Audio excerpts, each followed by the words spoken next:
Now, I'm sure you'd agree with me that it would be criminal, sinister, and completely unforgivable not to honor the late Nelson Mandela, who passed on a year ago.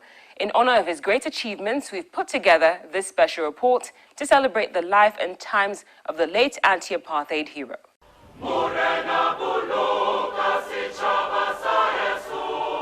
Mandela, South Africa's first black president, is known throughout the world as an icon of peace and reconciliation who came to embody the struggle for justice and liberation.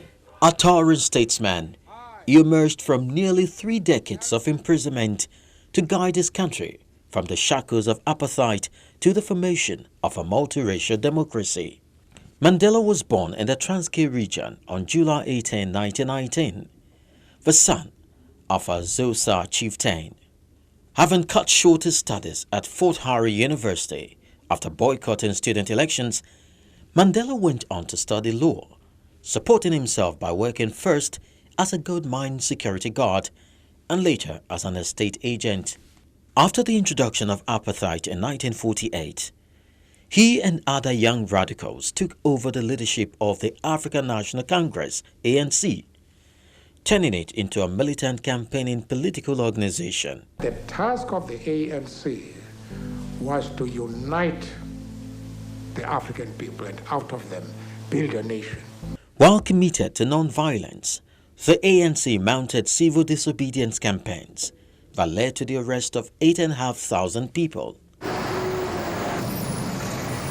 The killing of 69 blacks, including women and children, by security forces during a protest against apartheid laws in Sharpeville in 1960 became a watershed. There are many people who feel that it is useless and futile for us to continue talking peace and non-violence against a government whose reply is only savage attacks on an unarmed and defenseless people. After nearly 3 decades in jail, Mandela walked from Victor Verster prison a free man on February 11, 1990, having refused to bargain for his release. We soon grasped the fact that we are not conducting a struggle against individual whites.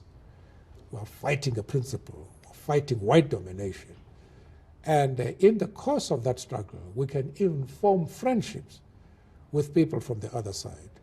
2 days after his release, he returned home to a tumultuous welcome from the people of Soweto, where more than 120,000 people packed a stadium for the biggest political rally in South African history. I stand here before you not as a prophet,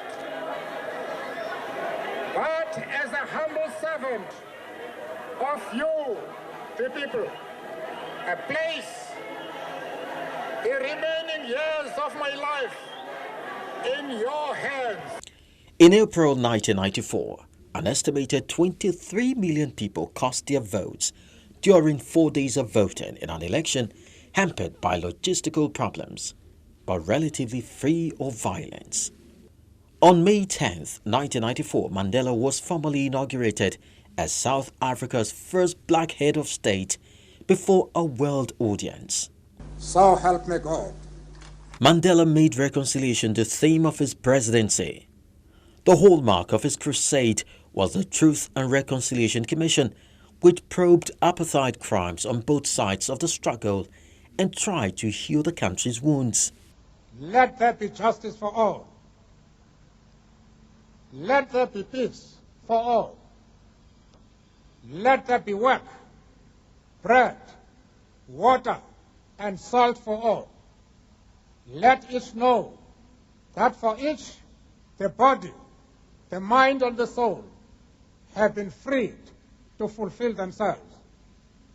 Never, never, and never again shall it be that this beautiful land will again experience the oppression of one by another. In June 2013, Mandela was hospitalized with a recurring lung infection and remained in hospital in Pretoria for almost 3 months before he was discharged to his home in Johannesburg where he died on December 5, 2013, at the age of 95.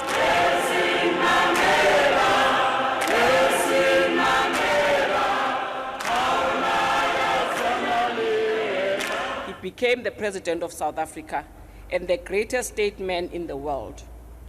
This is a message he communicated all the time. It does not matter what your background is or your circumstances. It is within each of us to achieve anything we want in life. His death led to an outpouring of grief and emotion, combined with celebration and thanksgiving among his 53 million countrymen and millions more around the world, as they sought ways to show their respect for his life. And on that note, we say Viva Madiba, Vila Rolishlasla. Thank you so much for being a part of the show. As always, I'd love to hear from you, so feel free to send me an SMS via the number on your screen. Until next time, stay blessed and proudly African. I'm Cynthia Are. Bye for now. A time comes in the life of every race when people are driven by echoes of the past to chart a course for an exalted future. Africa is a place treasured, as major actors in the Africa arena plots a renaissance towards common destiny. Let's pedal across the streams of yesterday, through the backstreets of Africa, to the defining roles of policymakers, the political realities of the African nation, balance of power, and the strive to sustain national interest and identity. Join us on Network Africa on Channels Television.